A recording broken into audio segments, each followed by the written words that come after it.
Get your ears wrapped around the Golden State Media Concepts Basketball Podcast. All the scoop you need to know from college basketball to the NBA and even March Madness. News of your rising stars. Topics on and off the hardwood. This is the Golden State Media Concepts Basketball Podcast.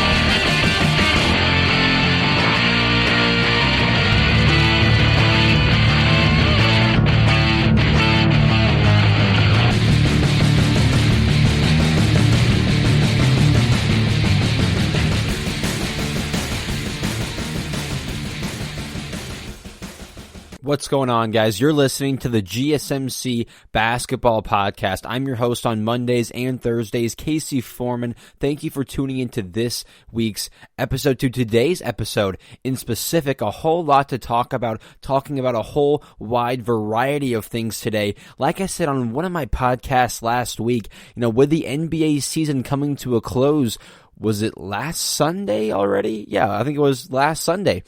So with the NBA season coming to a close, though, like I said, we kind of now in the media, in the world of basketball, have to either jump forward, to next season, to the next event, or kind of, backtrack and talk about what just took place, kind of. That's kind of where we are with basketball not being in season anymore. Kind of different since, we just had the longest NBA season in history, okay? The longest season in history. As far as calendar-wise. So yes, it's different. We got to get used to not having basketball again. But like I said, a packed show for you guys today. I want to talk about a whole wide variety of things. I actually want to start out with the Golden State Warriors.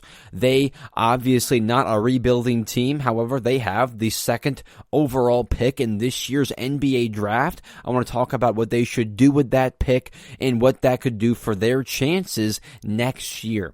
Then I want to pivot and talk about the Los Angeles Lakers, some roster changes they might make, they might need to make, or should I say, should make, to make sure they are still the team to beat in the Western Conference. So some changes, some roster changes, the Lakers might need to make. And then after that, let's go out east. Okay, let's go out east, discuss the Brooklyn Nets. They obviously just acquired this past year, acquired Kevin Durant, Kyrie Irving. I want to discuss my expectations for the Brooklyn Nets next season. Again, with the addition of those two guys, what does that equal? What do I expect from them next year? And then at the very end of the show, I briefly want to discuss the Los Angeles Clippers.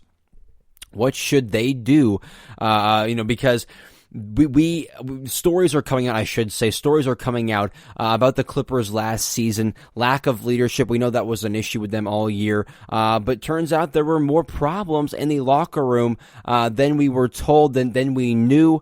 So I want to discuss that at the very end of the show today, end of the podcast, I should say. The Clippers' lack of leadership, problems in the locker room. What does that mean next year? They just hired their new coach. They have their new guy for the next 5 years in Ty Lue. So what does that mean going into next year, and how big of a role, how big of a factor was that in their demise in this past season? So a packed show, like I said. Let's go ahead and start out with Golden State. What do they do with this number 2 overall pick? Like I said at the beginning of the show, this team is far from being a rebuilding organization, yet they have the second pick in this year's draft, and that obviously causes questions or conversations, I should say, regarding, what is the best decision for that pick, and, for other picks they acquired, in regards of their competition going forward and their level of their chances of winning a title, I should say. So, that causes the question with the team not being rebuilding, having such a great pick.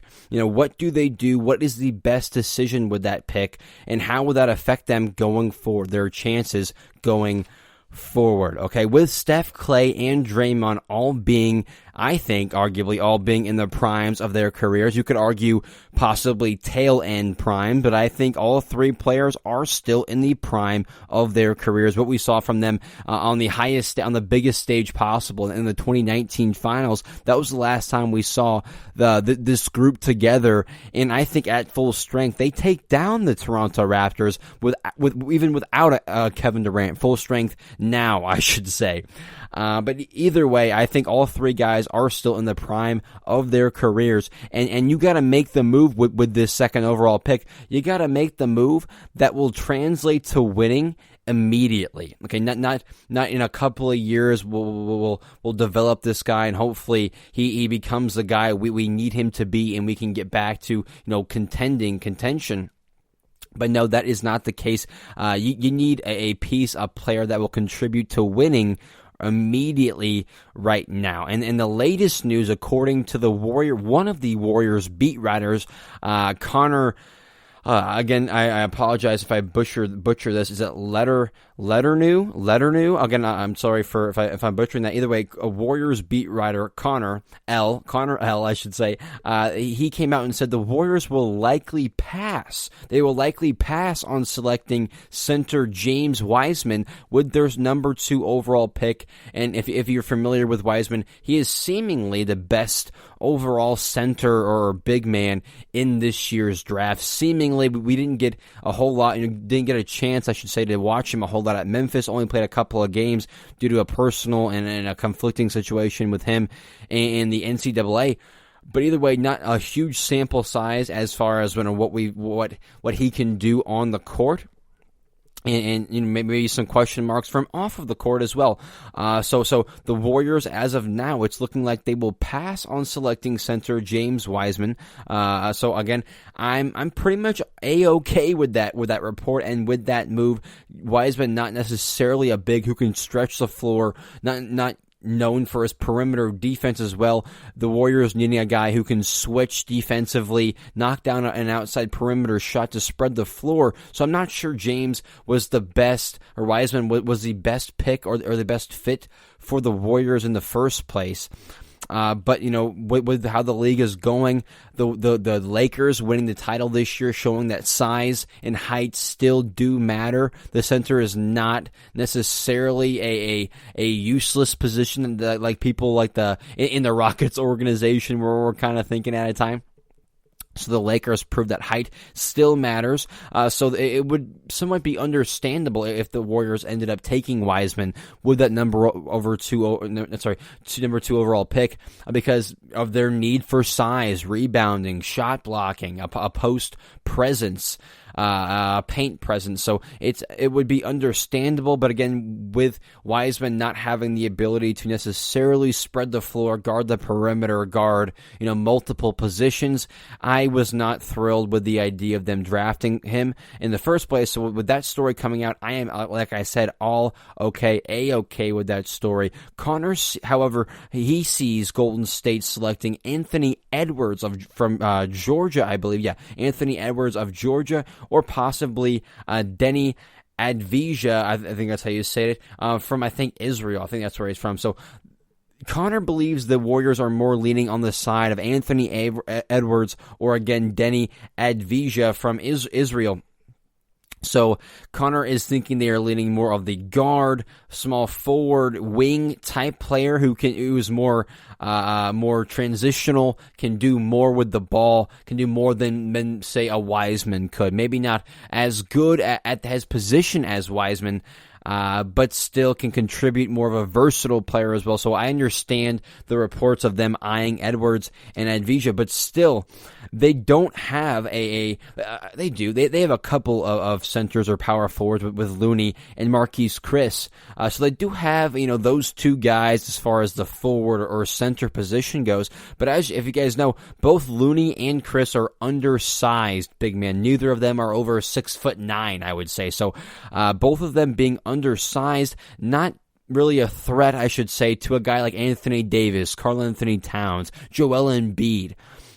So not a whole lot of post presence for the Warriors, but they do have a couple of floor spreading bigs and versatile bigs in Chris and Looney. That's kind of what they're looking for now, I believe. Maybe a little bit bigger, or maybe a guy who can spread the floor a little bit better with a better outside jump shot. But I think Golden State needs to take another route. They do not need to necessarily build through the draft, do a whole 1999 Spurs thing where they draft Tim Duncan and then the next year they go and win the title. I don't necessarily see that for this Golden State group, at least from this rookie draft class that we have this year, at least. From that standpoint, I don't see it.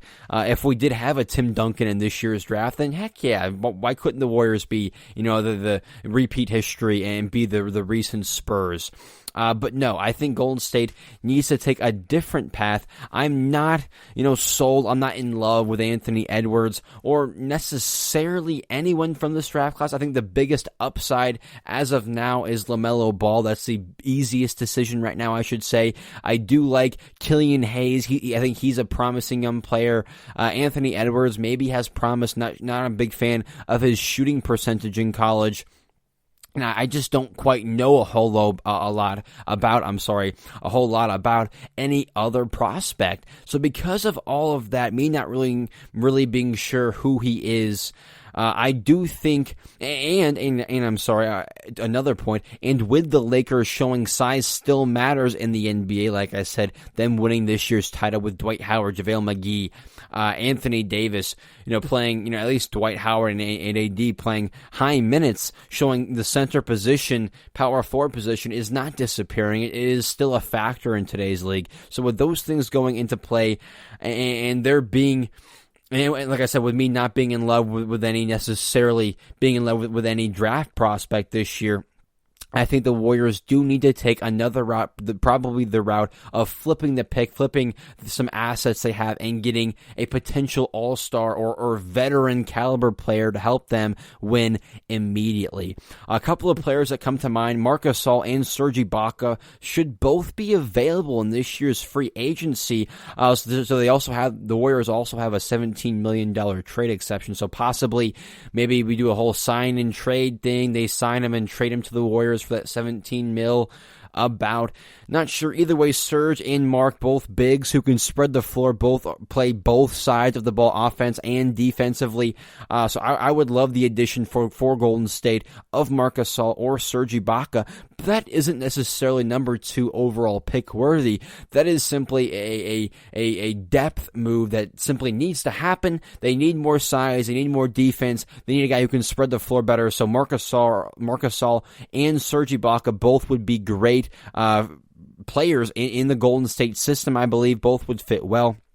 And like I said, they do have the $17 million trade exception. So I think Marc Gasol or Serge would both be perfect for that $17 million trade exception. Another player comes to mind like Aaron Gordon. I think he would be perfect for that role. A very versatile defender, can play the 3, the 4, maybe even play the 4 when you put Draymond down at the 5. He can kind of guard big at times, being a very strong 3 or 4 at times. So Aaron Gordon, I think also a very suitable variable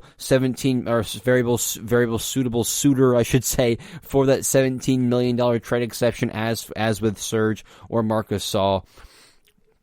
But this year's number 2 overall pick, the potential lottery pick from last year, and then players like Wiggins, Pascal, I think all of that could potentially be used in, as assets in potential trades. And in my opinion, that's a decent haul. Not great, but a very decent haul. You get the number 2 overall pick, a lottery pick, more than likely in next year's draft with how Minnesota is looking, where, I can't see D'Angelo Russell and Karl Anthony Towns making the playoffs right away. We'll see what kind of system they have implemented. I'm not even sure who's their head coach right now. Either way, it's not looking great for Minnesota in next year either. So it's safe to say the number 2 overall pick this year, a lottery pick next year. Then you have a $17 million trade exception. You got Wiggins potentially. You got Pascal. So I think that is a decent haul for a potential player or 2 or whatever they end up doing. I think they have a decent trade package for whatever they end up doing. Wiggins especially could be a big piece and if they end up making a trade, whatever trade that goes down, especially because of his contract, how much he makes, he most likely would have to be moved if they ended up selecting or wanting to trade for another all-star caliber player. Usually those players have a hefty price tag coming along with them. So, more than likely if they trade for a player like that, Wiggins will have to go. But I do kind of think it's somewhat unlikely they give up the piece in Wiggins they just acquired. They really haven't had a chance. They haven't had a chance at all to pair him with Steph and Clay and Draymond, the whole system. So I think it's unlikely, I should say, they give up the piece in Wiggins that they just got. Unless there's a piece worth their while, unless there's a piece they are absolutely in love with, I could definitely see them giving up Wiggins, giving up basically whatever it took for maybe a piece like Giannis Antetokounmpo or whatever. So unless it was worth their while, I think it's unlikely Golden State gives up Andrew Wiggins. Recently, however, I was searching through the web, looking at recent news from Warriors executives, Warriors beat writers, and Warriors GM Bob Myers was recently on a podcast talking about this year's draft, their number 2 overall pick, and he for a fun fact, I thought this was interesting. He included Wiggins when talking about their big pieces. He included Wiggins with Steph, Clay, Draymond. He said Steph, Clay, Draymond, Wiggins, whoever we decide to pair with those guys. So as of right now, I think they think of Andrew Wiggins. They think of him as a big piece of this franchise. As of right now, again, I think it would take something pretty big for them to get rid of him, since they just acquired him and they still find that his upside is pretty high. His potential is pretty high. So I think that is unlikely, but I thought it was pretty cool. Myers, or at least I don't know if it's pretty cool, but I think it kind of tells us where he is with the whole situation, with the whole Wiggins situation. At least he at least values him almost to the level of Steph, Clay, and Draymond. So that's kind of where he is. But he also implied on them taking a player in the draft. He said whoever we decide on picking to pair with Wiggins, Steph, Clay, and Draymond. So he did say whoever we end up picking. So as of now, it looks like the Warriors are planning on using that number 2 overall pick. But he also talked about Draymond, how Draymond is apparently very vocal on what he thinks the Warriors should do with their assets and with that draft pick. Maybe, if you remember, Draymond on the NBA on TNT throughout the playoffs or throughout the bubble at one time, he was talking about Devin Booker, said, get my man out of Phoenix. He needs a place somewhere he can win. So was that what Draymond thinks? Does he think they should trade everything, go after Devin Booker? Obviously, that would be ideal and fantastic, but I don't think the Suns would give up Booker for Wiggins and a couple of first-round picks. Don't think they want to play their chances with the draft if they already have a franchise player like Booker. Either way, I think we know what Draymond wants to do. I think he would more than likely want a guy like Booker or another established player who can step in and help them and translate to wins right away, help them get right back into contention. So I think it's pretty safe to say what Draymond thinks, and again, he is apparently very vocal on what he thinks, and I think that's fantastic. You should be vocal with your front office if you're allowed to be in who you want to play with, who you think would fit well. Like I said earlier, with the West getting bigger and better, quite frankly, I think the Mavs are getting a lot better.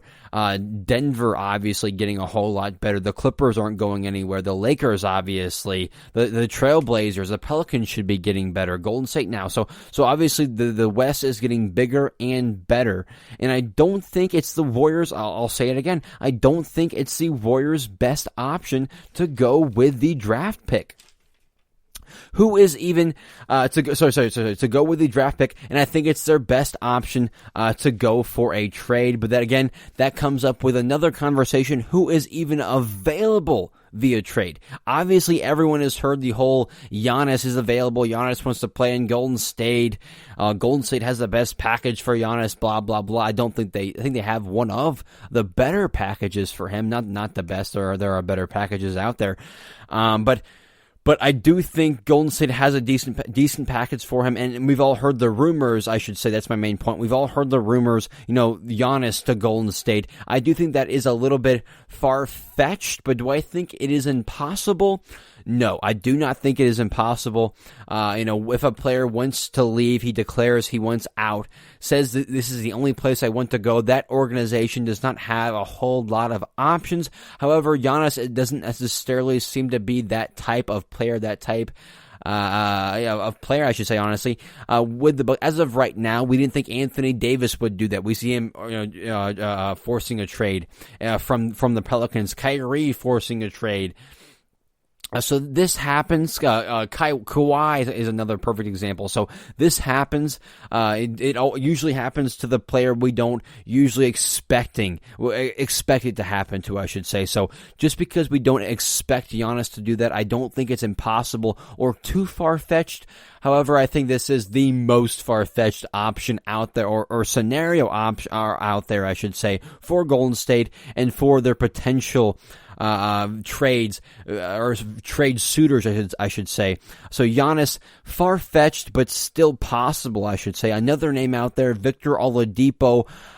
He has made it known he wants to play for a contender, but with Golden State, like I said, like I've been talking about, they have a whole lot of guards. They are guard heavy.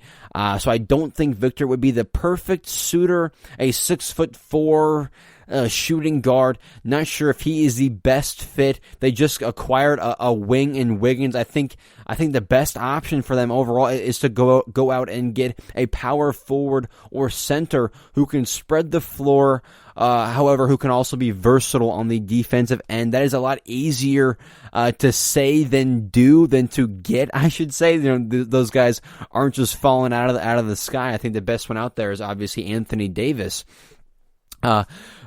But who could the Warriors, who could they get with their number 2 overall pick, with these assets? What big who can shoot and spread the floor could be available via trade? One of the bigger names that comes to mind, maybe a Blake Griffin. We did see the Pistons give up their, at time, or franchise player in Andre Drummond. The Pistons gave him up for a second-round pick in Brandon Knight, basically. So who knows what it would take to get a guy like Blake Griffin? I don't think it would take too much. However, another undersized big man like you already have in Looney and Chris. Obviously, Griffin, an established all-star, a veteran in this league. Not sure how he would fit in the Golden State system. Either way, Blake Griffin is out there. He is a big who can spread the floor, working on his outside jumper more than ever, can guard versatilely, I should say. So Blake Griffin out there. I don't think it would take too much to get him either, showing how much it took for Cleveland to get Drummond. He is, though, like I said, somewhat undersized. I'm not sure he'd be the perfect fit. But Golden State, like I said, they need size and they need height to combat AD and the Lakers, Jokic and the Denver Nuggets. Those teams are doing nothing but getting better, hopefully, right? So they need something to combat that. However, no matter, what they do, as long as they have a Steph Curry, a Klay Thompson, a Draymond Green, as long as those 3 guys are out there, I think they have a pretty good shot, to be honest with you. I think they have a pretty good shot as long as Steph Curry, Klay Thompson, Draymond Green are healthy. The last time we saw them healthy, like I said, they were winning championships and were on top of the league. I know they had a guy in Kevin Durant on the roster as well, but again, the last time these guys were healthy, they were dominating the entire league. So as long as those 3 guys are healthy, plus if they have guys like Wiggins, Pascal, Marquise Chris, Looney, and then whatever they decide to do with this number 2 overall pick, and don't forget they had the $17 million trade exception. So as long as all of that is out there and they're healthy, I honestly kind of want to say it right now. It's kind of a big statement. I don't like to make too big and too far-fetched of statements here, but I don't think this is too big or far-fetched. And I think I'm going to go ahead and say it. As of right now, at 100% health, okay, at 100% health, it's hard for me not to pick Golden State to win it all next year. Again, it is very early, but what I have seen from them in prior years and from what what the assets they have, going forward, it is hard for me right now to bet against them to say they should not be my pick to win it all next year. As of right now, what's the date today? October 19th, I think it is. As of right now, I am picking the Golden State Warriors to win the 2020-2021 NBA title. If Steph, Clay, and Draymond are 100% healthy, they have Wiggins, Pascal, Chris, and whatever they decide to do with the pick and $17 million trade exception, like I said, it's very hard for me to bet against all of those things. We're going to have to wait until at least January to see, but as of right now, it's looking like next season is going to be just as, if not more, competitive as this season. We know this year, the going into it, everyone was so excited because it was the big what if, big question mark season. Anyone can win. We got the Clippers, the Lakers, the Bucks, the Celtics, the Rockets, the Sixers, the Jazz, Denver, right? So anyone could win, we heard, going into this year. So I think next year, what we've seen so far, the moves Golden State will make, teams like Denver, Dallas getting better, Miami getting better, Brooklyn getting a whole lot better. Yes, as of right now, next season is looking like it's going to be just as, if not way more competitive. I cannot wait to see. Again, we have multiple months to wait until seeing the NBA basketball back again. We were spoiled for a little bit, for a while, I should say, having the longest NBA season in history. But again, won't be too much longer until we have it back on the court. And I have nothing but faith in Golden State's front office to make the right moves to have them back in contention next year. Okay, I want to go ahead and take a quick break. When I come back, I want to discuss the Los Angeles Lakers, what possible roster changes or moves they should make to make sure they can be right back in contention next year. Don't go anywhere. That stuff is coming up next. Are you looking for the very best NFL and college football podcast? Then check out the GSMC Football Podcast. Get the latest football news both on and off the field. From the NFL Draft to trades to the rumor mill to the NFL Combines. They got you covered. That's GSMCpodcast.com/football-podcast. Get updates on college rivalries, game day insights, and much, much more. It's football talk the way you want it. This show eats, sleeps, and breathes football. Don't forget to like them on Facebook and follow them on Twitter. Visit GSMCpodcast.com for more info.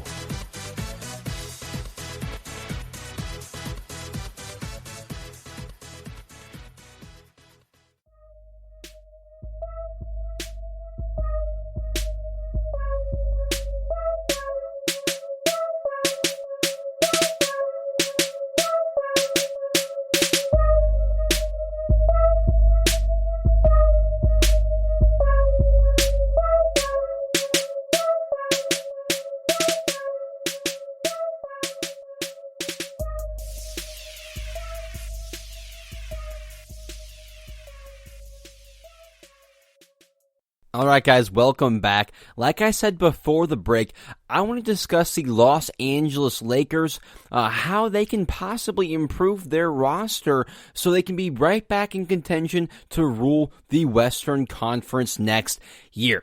Even though they proved the doubters wrong and are this year's NBA champions, it's no doubt that the Lakers roster is aging and at times lacks shooting and shot creation, I should say. They obviously proved capable of winning a championship. This year, they proved capable. They can win a championship together. They have won a championship together, So they proved capable of winning one.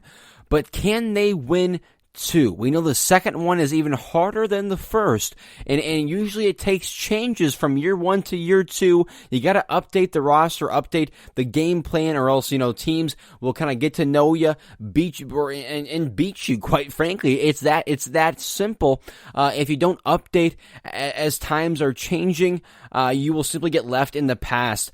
So it's time for the Lakers to keep updating their roster, to continue to update their roster. So again, they can continue to be in contention to win the Western Conference. So again, they proved capable of winning one. Yes, they can win one, but can they win two? Everyone has seen and has played this roster, and now they are the team to beat. They all year were the team that we didn't think could get it done. They kind of were the team to get to beat, but I think overall it was kind of Milwaukee. It was more of the Clippers. They were more of the team to beat. The Lakers were kind of the fun underdog. We didn't think they could win the finals, but AD and LeBron, man, they were fun to watch, right? So I think there were expectations, but after winning the title this year, after going into next year being the champions, LeBron arguably being the best player in the league, Anthony Davis, his stock has never been higher.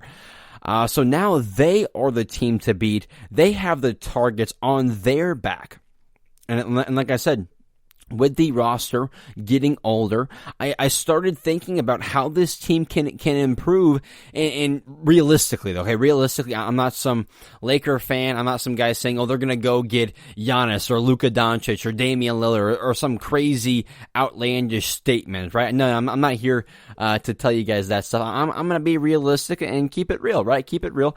As I've said before, they don't have a whole lot going for them, frankly. They really don't have a whole lot. The only young assets, the only young assets, quite frankly, assets, I use that word because, they can be moved, are Kuzma and Caruso. Besides that, you got Anthony Davis, who can't be moved. And then a whole bunch of older guys, besides, maybe KCP, who's like 26, 27 years old.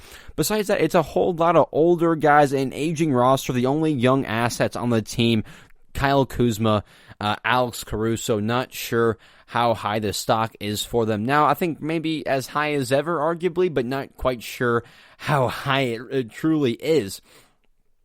So only Kuzma and Caruso, and not a lot of draft picks in the next coming years. With the trade of Anthony Davis going on or transpiring, they gave about a handful of picks and all of their young players. So not a lot of youth or draft picks going forward, to be used as assets. As far as the cap. Man, their cap room is pretty much tied up in LeBron James, Anthony Davis, who is re-signing more than likely, and Danny Green. Danny Green, LeBron, AD pretty much have that cap space locked up between the three of them. Besides those three, it's a lot of one-year deals. Okay, a lot of one-year deals, and then the young players. So in a trade, the most realistic option, the most realistic pieces would have to be Danny Green.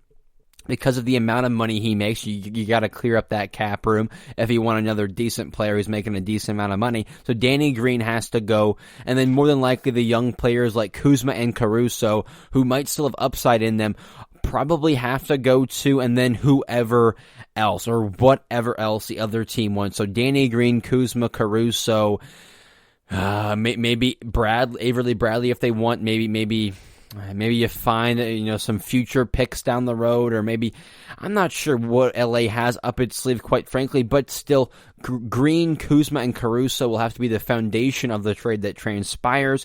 And a Kuzma, Caruso, Danny Green trade. I'm not sure how many players that is going to get. Right, be able to get you to acquire at least. But that isn't their only, issue. Who is the best fit, and who is who are the best players available? Okay, who is available and who would fit? Unlike the Golden State Warriors, who I just got done discussing, so go check that out if you guys didn't get a chance to listen. But unlike the Warriors, who are guard heavy, LA is needing a guard who can create for himself on the offensive side, and then go down and lock in, I should say, defensively on the other side of the basketball. So they are looking for a two-way guard who can create his own shot. It's that easy, right? Yeah, let's just get a guy in there. No, those guys are not just falling from the sky like a center who can spread the floor and is versatile on the defensive end. These guys aren't just falling from the sky, not getting them willy-nilly, right? But who would fit who is available. Victor Oladipo, like I said in my last segment, is the first name to come to mind, especially because he was in the media for saying, I want to play on a contending team. I want to contend for championships. I need some hardware, he said. That is what matters. He said nothing wrong with Charles Barkley, but at the end of the day, you need some hardware to show to your kids, right? So I think that means I want to play on a good team, on a contending roster. And in what else than the Los Angeles Lakers? How can you contend more than the Los Angeles Lakers, this year's reigning champs? I don't think he has too big a price tag going along with him, still on his Oklahoma City contract. So overall, not a max contract you would have to make room for. I think overall, if you got rid of Danny Green, you wouldn't have much room to play with whatsoever if you go out and get him. But Victor Oladipo on record saying he wants to play for a contender. He can go out and create his own shot, at least in his heyday at full strength. He could go out, create his own shot, somewhat create for others, and then go in and lock in defensively, get a handful of steals as well. So he can play both sides of the basketball, create for his own shot. So it seems like Victor Oladipo would be a fantastic fit in LA. There are also rumors going around that Indiana might want to move him this year instead of waiting and ultimately letting him leave for nothing in next year's free agency. So rumors are circulating that the Pacers might go ahead and nip it in the bud and trade Victor so they don't get left high and dry. Because he was the piece they got for Paul George. When they sent Paul George to Oklahoma City, they got Victor Oladipo and I think Sabonis in return. So he was a bigger piece. So you don't really want to let him leave you high and dry. So if you can, you want to trade him, flip him for a piece or so, so you're not left with nothing for, you traded your franchise player in Paul George at the time. You want to make sure you still have something in return going forward. So Victor Oladipo, a very suitable trade asset for the Lakers, or trade piece, I should say, for the Lakers. He fits well, doesn't make too much money. Indiana is rumored to be wanting to move him, so Victor Oladipo is the first guy to come to mind. And again, I think he would fit perfectly in LA. Could they make the contract fit? I think they could. Because again, he's not making too much money. And I think he'd fit perfectly well. So I think they could. Victor Oladipo would be a great fit in LA. Another name or a couple other names I think out there circulating in the news. Chris Paul, Derrick Rose. Both of those guys have been out there. I think both would be in different roles for Los Angeles. I presume, but I think both would work and both would fit. Chris Paul, I think, would be one of the best case scenarios for LA in a trade. Chris Paul, I don't think you could do much better if you're the Lakers than getting a guy like Chris Paul. Chris showed us last year in Oklahoma City he can still lead a team offensively as well as defensively, getting OKC to the fifth seed, and taking Houston 7 games in the first round. So he proved capable of leading a team. He is not washed. He is still an all-NBA caliber player in this league. And I don't think it's a secret. He would be happy to leave Oklahoma City and play once again on a contending roster. So I don't think he wants to stay in Oklahoma necessarily. I don't think he hates it there, but I don't think he would be opposed to leaving, I should say.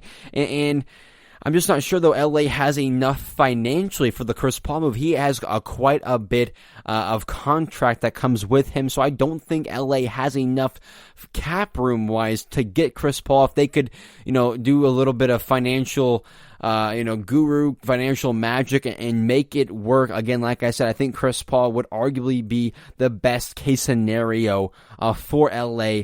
Everything, taken into consideration, his relationship with LeBron, what he did this past year. He can shoot the 3 ball, distribute. He can shoot the mid range. He can lock in defensively and lead a defense.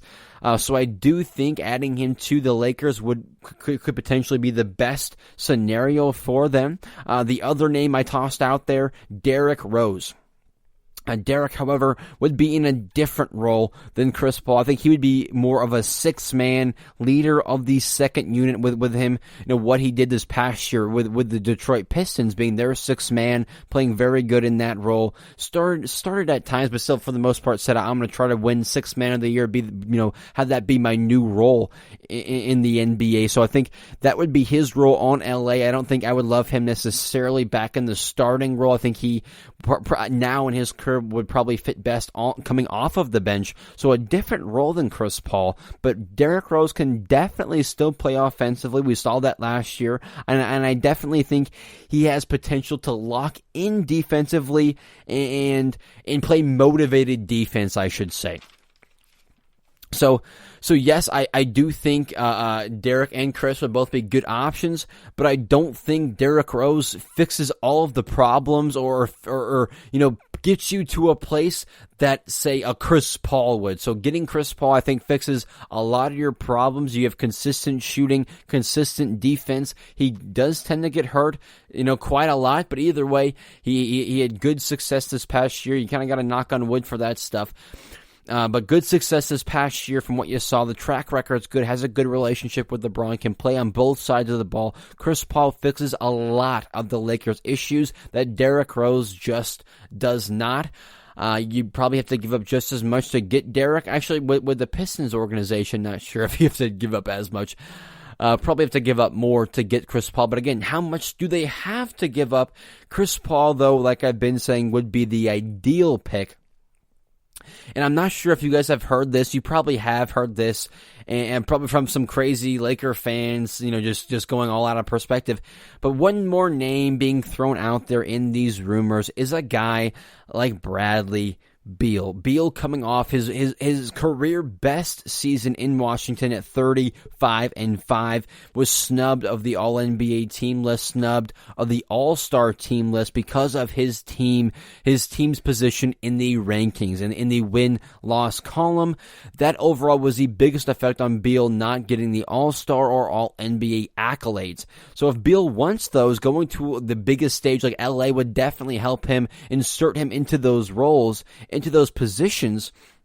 However, I am pretty confident in saying that there is no way Los Angeles has enough to acquire Bradley Beal. There will be, in my opinion, too high of a price that the Lakers simply cannot make or cannot meet. Okay, you can't trade LeBron, can't trade AD unless the Washington Wizards are much higher on Kyle Kuzma than I am. I think the price for Bradley Beal is much too high for LA. Again, those are, I know I've been throwing a whole lot of names out there for you guys, a whole lot of different things. Every name I have thrown out has been, would be a very good fit in are all very talented players. Are all very talented players. Sorry, I'm not having a stroke. I don't smell burnt toast. No worries, guys. Either way, all very talented players. Like I said, all the names I threw out there, and Victor Oladipo, Chris Paul, Derrick Rose, Bradley Beal, all very talented. Not sure if LA has enough for any one of them, quite frankly. It really depends on how high those teams are on guys like Kyle Kuzma, Alex Caruso, Danny Green, and quite frankly, how much, financial magic that the Lakers can pull off. Either way, I have somewhat faith, but what do you guys think? Can LA make the right moves to contend again next year? What do you guys think? Leave me a comment in the section below on whatever platform you are listening on. I'm going to go ahead and take a quick break, get a quick drink of water, focus in, and then when I come back, discuss the Brooklyn Nets, my expectations for Brooklyn next year. Don't go anywhere. I will be right back. Check out the show that's built on the MMA. From the UFC to extreme cage fighting, they got the fights covered. Check out the GSMC MMA podcast. Get the latest news on past or upcoming fights. Join us as we talk to and about some of the biggest names in the MMA, past, present, and future. When it's the fight game, there's just one show to check out. GSMCpodcast.com/MMA-podcast. Don't forget to like them on Facebook and follow them on Twitter. Visit GSMCpodcast.com for more info.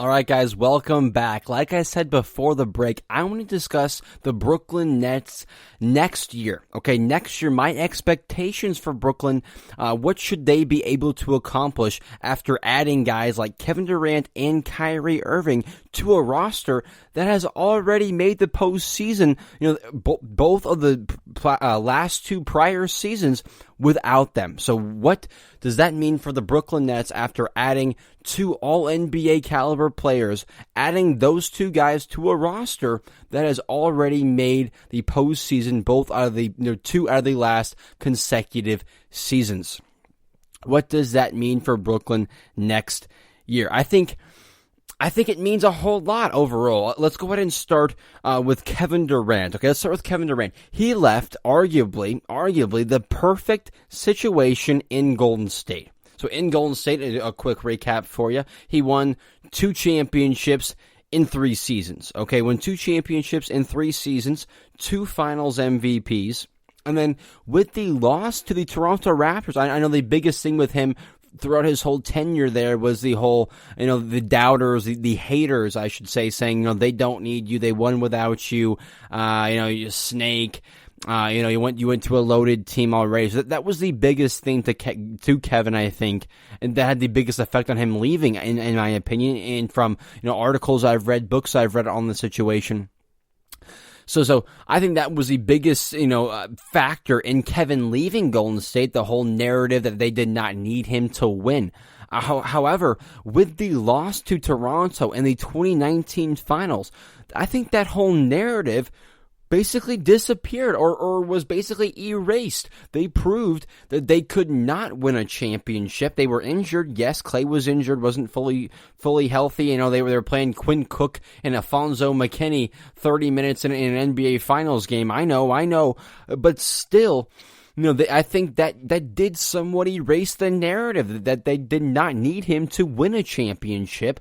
So I think if he did stay, if he did re-sign, that the narrative of him, going there to a loaded team would somewhat decrease as time went on, and we would not always think that. I think we would overall, or I think we would eventually, I think we would eventually all come to agree that the Golden State Warriors needed Kevin Durant as much as Kevin Durant needed the Golden State Warriors. I think that ultimately would have been the outcome or conclusion we came to if he would have stayed long term and they win again this year or something, or they win next year with him.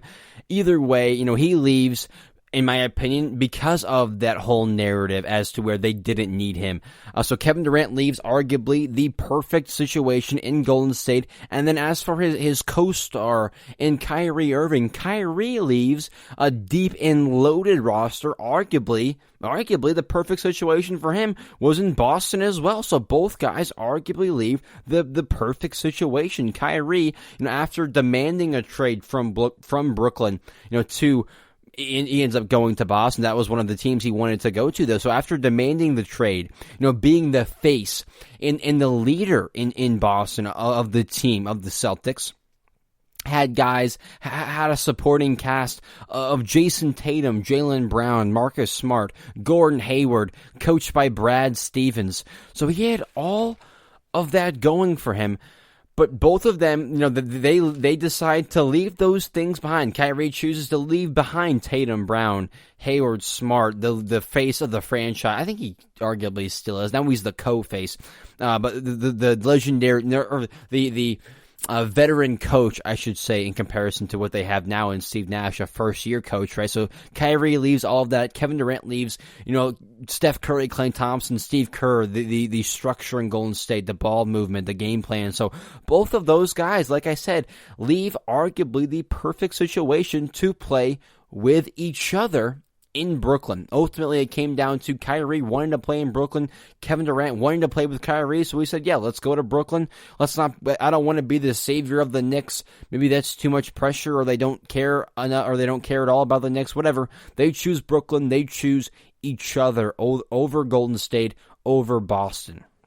Both players, I think, had doubts on their ability, or have had doubts on their ability, to lead a team to a title. Kevin Durant before Golden State, even honestly now, it's like, can he still be the best player, on a not completely stacked team to win a title? Kyrie as well. He played with LeBron. Obviously, LeBron was the Batman to Kyrie's Robin, but can Kyrie be a Batman? That has been the biggest question on Kevin Durant, on Kyrie Irving. Can they both lead a team? Now they're both on a team together, leading it together. So we will see.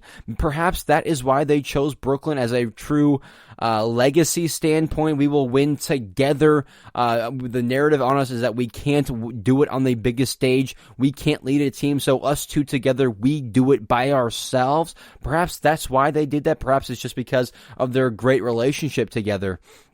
But either way, there have been doubts on their abilities to lead teams to titles. But with the talent surrounding this group, there's Kevin Durant, Kyrie, but it doesn't, stop after that. With the Laker roster, we know it's Anthony Davis, LeBron, and then a bunch of guys, quite frankly. Maybe Danny Green and Dwight Howard at times stepped up. Rondo was huge in the postseason, Kuzma. But so it was ultimately LeBron, AD, and some guys who would step up. KCP, mentioned him as well, who would step up on any given night. It was a rotating third guy. But as for Brooklyn, there isn't a huge drop off at that third player, fourth player. It goes Kevin Durant, Kyrie Irving, Spencer Dinwiddie, Karis LeVert, DeAndre Jordan, Joe Harris. So right there, that's a solid 7-player lineup right there. Right? Kevin Durant, Kyrie, Joe Harris, Spencer Dinwiddie, Karis LeVert, DeAndre Jordan. That is a very solid 7-player lineup. Yes, you got to fill in pieces. You got to get a backup point guard. Some other defenders, some other shooters in there, obviously.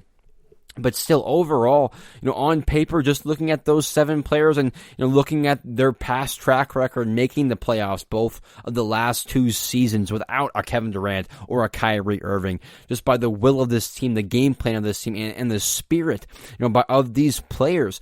So you're simply adding Kevin Durant and Kyrie Irving to a playoff team already, a very capable supporting cast. So in my opinion, the expectation for the Brooklyn Nets is NBA Finals or bust. The East is as open as ever. It is very competitive, but it is open for the taking, waiting to be ruled over. Yes, Miami could win, Milwaukee, Boston, Toronto, but I don't think either one of them, any one of those teams, are overwhelming favorites. With the talent that Brooklyn has, they have the ability to be an overwhelming favorite in the Eastern Conference.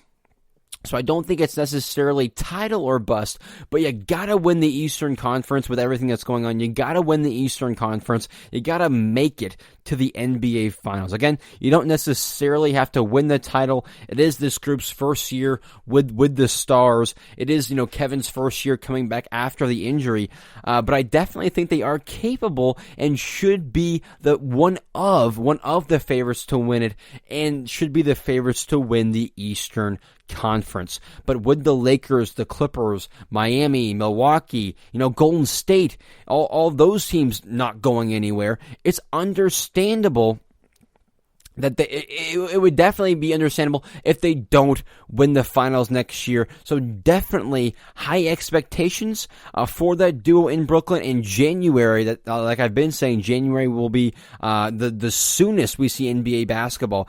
If we're getting that healthy duo of KD and Kyrie and that supporting cast in Brooklyn, expectations are high. Like I said, I think it's NBA Finals or bust. You win the Eastern Conference, everything taken into consideration. January cannot come soon enough. Let me know if I'm alone, but I am looking forward to next season, and it's only been a week since last season came to a close. Yes, the Lakers are still the NBA champions, okay? Let's not forget about that. The title still goes through LA as of right now. I talked about how LA can maybe get back into contention, how Golden State can get back into contention, what my expectations for Brooklyn, is next year. I want to take my final break, and when I come back, I want to close discussing the Los Angeles Clippers, discussing their locker room issues, their lack of leadership. How big a factor was that on their demise in this year's postseason? That is coming up. Don't go anywhere. Check out the show built around the women of MMA. From the UFC to the extreme cage fighting, we got the fights covered. Listen. It's the Golden State Media Concepts Women's MMA Podcast. The latest news of upcoming fights, discussions of previous matches. Join us as we talk to and about the biggest names in women's mixed martial arts, past, present, and future. When it's the women's fight game, you know where to listen to. The Golden State Media Concepts Women's MMA Podcast.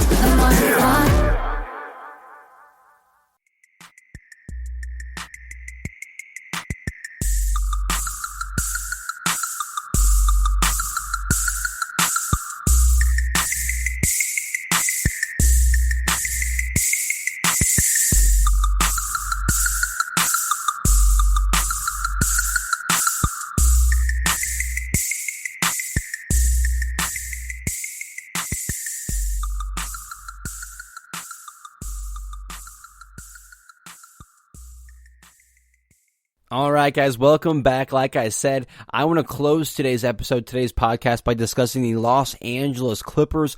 Apparently, some stories have been surfacing. Apparently, team chemistry and lack of a locker room leader could have been the biggest issues for the Clippers after all. Okay, we've been saying it all year. And they haven't really played together too much all season. Players have been in and out of the lineup. So all year, we did see that. Yet again, we heard this team was waiting for the postseason, right? They were simply waiting for the postseason, taking the regular season off as you could, preparing for the playoffs, preparing for the Lakers, it seemed like, in that Western Conference final. They were taking back-to-back nights off, load managing. So we saw it all year, and we talked about it all year. This team hasn't really played together all that much, but we simply looked past that, and we saw all of their talent.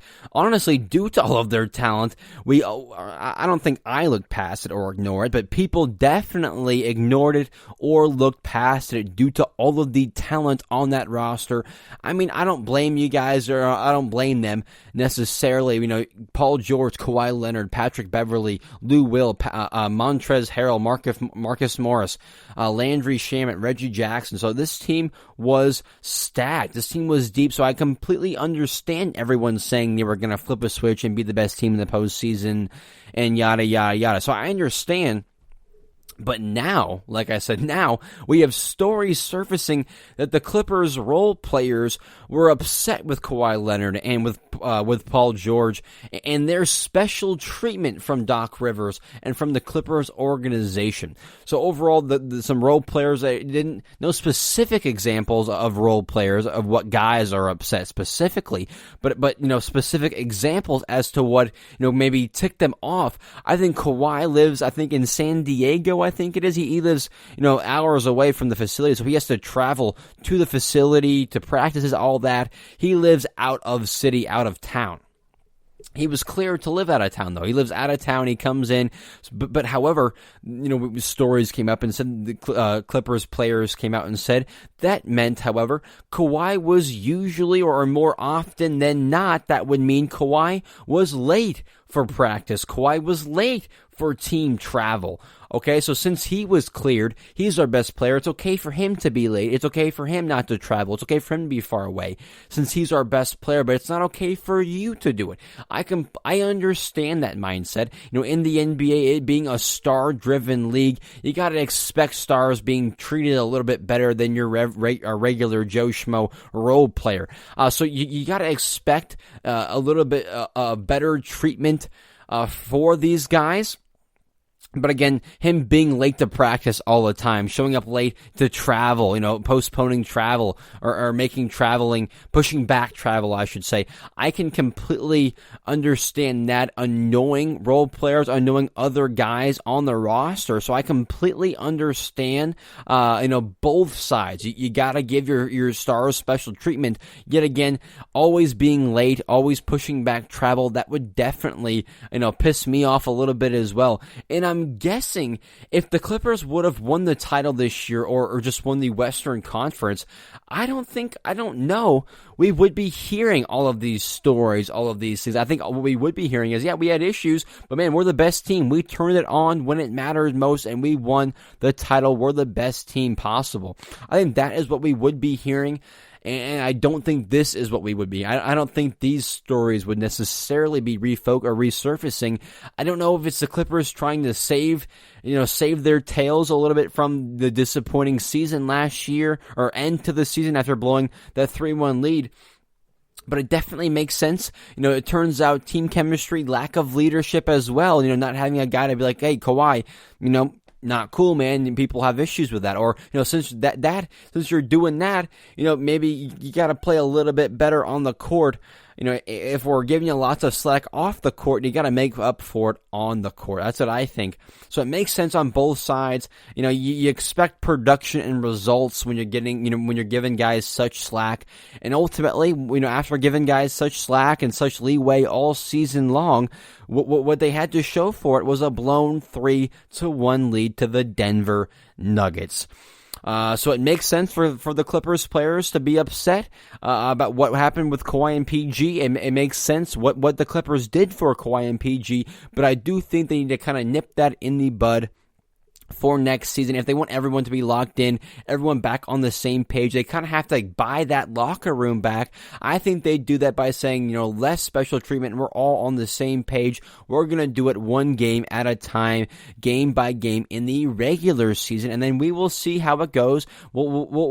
We'll cross that bridge when we get to it in the postseason. I think that will be the mindset of the Clippers going forward. Let me know what you guys think. But it turns out, team chemistry and lack of leadership turned out to possibly be the biggest issue, the biggest problem for those Los Angeles Clippers. Okay, that is going to be it for the GSMC Basketball Podcast. Thank you all for listening. Thank you all for your continued support. Go check us out on Facebook and Twitter, all your social media. Go leave us a comment or review on whatever platform you're listening on. Again, with the NBA season coming to a close, we're kind of looking forward or backtracking now. There's a whole lot to discuss or talk about before we get to January, before we get to next season. I'm looking forward to breaking down and discussing everything, up until that point. Again, that's going to be it for this, or for today's episode. I'll see you guys here at the GSMC Basketball Podcast at the GSMC Podcast Network on Thursday.